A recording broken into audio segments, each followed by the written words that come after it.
Hello and welcome. I'm Natalie. Let's talk about money. So I'm just getting on real quick, looking crazy because my wonderful dog, who I love dearly, she turned 6 last month. So she's getting older. She's a boxer, so she has a few more years. And today we were going to go on our walk, and she got all excited like she always does, and she jumped off the couch and yelped like she just died. And so something happened to her foot. I don't know what she did. So I got all scared. I tried to wrap her in ice and, like I don't have children. So I don't know what you're supposed to do when people get hurt. I don't know. But I decided to take her to the vet. And that's where the problem comes. So let's talk about our budget today. So normally when you have some sort of emergency, you should use your emergency fund that you've saved in order to cover whatever emergency expense you have. Now, that is what I did. And when I brought her to the vet, she was limping, she was holding her foot up, and, everyone's going to die for sure. And so I just wanted to make sure that she's going to be okay, because my last boxer that I had a problem, and I didn't take her to the vet right away. And she did end up passing away, not immediately, but soon after, within a month, she passed away. So I don't want that to happen again. So I'm going to be responsible, and I'm going to take her to the vet anytime she needs it. So this is what I've been doing and will continue to do. So when I got to the vet, they asked what happened. I told them what happened. They said they would take a look. There was what is it called?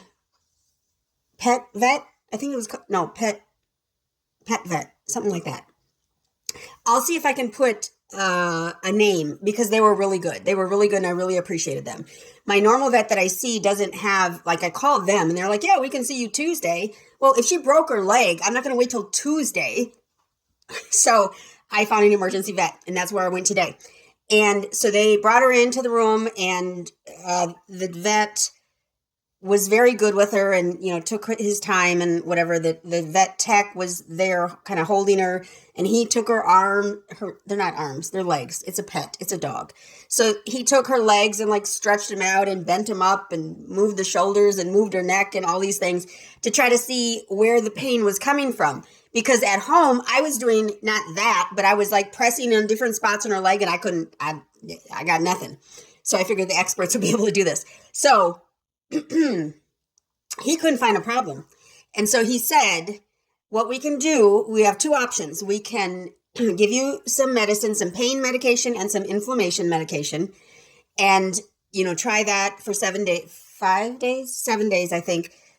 And then if nothing changes, come back. That was option one. Option two was we'll still give you the medication either way. And we'll do some x-rays to see if we can see if there's a problem. Because what I don't want is some sort of hairline fracture that I didn't, take care of, and now she's broken and her leg is broken and everything is bad. So that was the other option. Do the x-rays and the medicine, or just the medicine.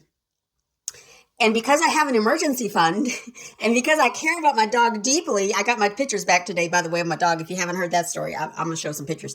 And so I decided to go ahead and do the x-rays with the medicine. So we sat there. We were at the vet for 3.5 hours total. So we sat there. Actually, she got the x-rays done. The little vet tech took her and did whatever they did. And she said, your dog's going to be nervous because they had to, move her and flip her and do all these things. And she's nervous anyway without me by her side. She was shaking when the vet was messing with her and when the vet tech went to take her temperature. But anyway, so they took the x-rays. We sat there for a while after that was done. And he came back and he said, there's nothing there. We don't see anything. There's nothing there.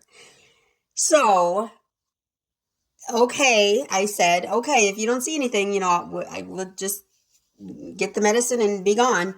So they gave us the medicine. Now, the whole reason why I'm telling this long, a 5-minute story, is because I had choices. I had choices of spending, it was $120 if I just did the meds and the visit. That was $128 or something like that. Or I had the option of going ahead and getting the x-rays to be sure. That was $691. Because I'm a little crazy about health, I decided to go for the x-rays. So now I've spent $691 that I had not put in my budget in any way.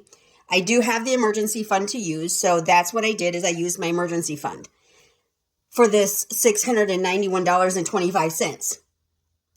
And it's okay because I feel much better. I don't feel like I have to worry. They didn't see anything. So he said maybe it is a ligament that got stretched or something wrong, or, he said just watch it. We're going to put her on some medicine, gabapentin, which is ironic because that's what I took last year when I got so sick with my lupus, and they gave me gabapentin to try and stop the pain. Anyway, so take that, have her take that. She'll be tired, so she won't be jumping around and trying to run around everywhere. So that's what the plan for that. But I have the $691 bill. So I paid the bill on the debit card for the account that I use as savings, but it has a debit card, of course, because it is just a regular bank account. So I paid for that, and now I have to come up with a plan to replace that money. Now, this only becomes a problem because if you've watched any of my videos, you'll know that I'm saving for my next car, and so I'm saving $1,000 a month for my next car. And so I am going to have to take one of those. I break it up into two payments. I pay myself into my savings account. So one of those payments out and use it to replace some of the money that's in the emergency fund, which is fine. It just, it's one payment, which means it's 2 weeks, right? So if I delay my car buying for 2 weeks, it's not going to matter. Everything's going to be fine. But that is how I am going to replace my emergency fund, is just by creating a plan, putting it into my budget. So instead of it normally says car savings. Instead of that, I'm going to put it under pets because the pets have a line of their own. And I'm going to put a $500 there instead of into my car. And then the rest, the $191 that's left, that I can budget for. That I can take out of my biweekly budget that I do. So that is how I'm going to replace the $691 that I used out of my emergency fund today. Now, this was kind of ironic that it was, not that it was so cheap, because it certainly was not cheap, and I certainly was not trying to spend $700 today. Certainly not. But it's ironic that it was less than the $1,000 starter emergency fund that Dave Ramsey recommends. It's just ironic to me because people always say, oh, $1,000 isn't enough to do anything. $1,000 won't handle an emergency. It handled this emergency. My dog hurt herself last year about this time, and it was, I think it was like $550, $600. So it would have covered that as well. My car, when I popped my tire on my car last year on my other car, my not old car, it was my black car. I replaced 2 tires, I think. I think I replaced both front tires. I don't remember now. But it was about $800, I want to say, when I did that. So, these emergencies can be less than $1,000 is the whole point of this. Okay, so if you are getting out of debt and have a whole bunch of debt racked up, you should have a $1,000 emergency fund waiting for you just in case something happens. And it's not going to cover replacing your HVAC system or replacing your car completely, but it will cover if you have to have a repair on your HVAC or if you have to have a tire replaced on your car. It will, handle those small emergencies. So I will stick by Dave Ramsey in this and say that your $1,000 starter emergency fund, only while you're in debt. Once you get out of debt, then you want to make a real emergency fund of I say 6 to 12 months. He says 3 to 6 months. So make your own choice, but then you should make your real emergency fund once you're out of debt.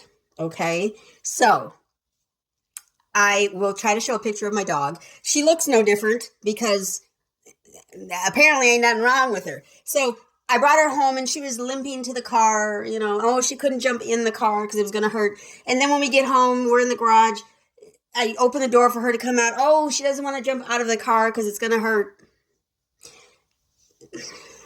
I finally convinced her to get out of the car because I'm not going to lift her. She's like 54 pounds. I'm not going to lift her. She's on her own. That's more than a pound. That's more than a bag of grain. I used to be a horse trainer. That's more than a bag of grain. I'm not lifting that. So she finally got out. This heifer walks into the house like ain't nothing wrong. Just walking, just trotting like, yeah, everything's fine. Now, it's possible they gave her medication when she was there. I didn't even ask. I didn't even think to ask. They did say start her medicine tomorrow, so I'm assuming they must have given her some pain medication today. They better have. But anyway, so all is good in the neighborhood. If you have to use your emergency fund, use it. Do not use a credit card. You should already have gotten rid of your credit cards. I don't know that you have to close them. If you close them, your credit score, you'll see, will drop within a year. I have not closed. I have 2 credit cards left, I think, that are still open.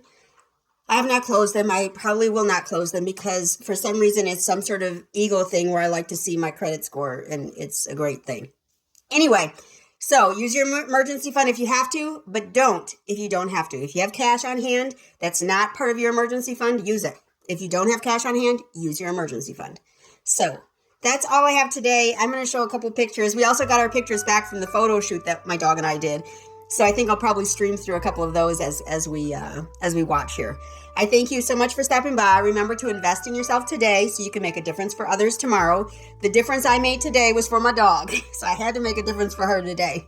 But anyway, give the video a big thumbs up. Leave a comment down below. Be sure to subscribe. When you subscribe, hit the bell so you know when the next video comes out. Thanks so much, y'all. Y'all have a great one.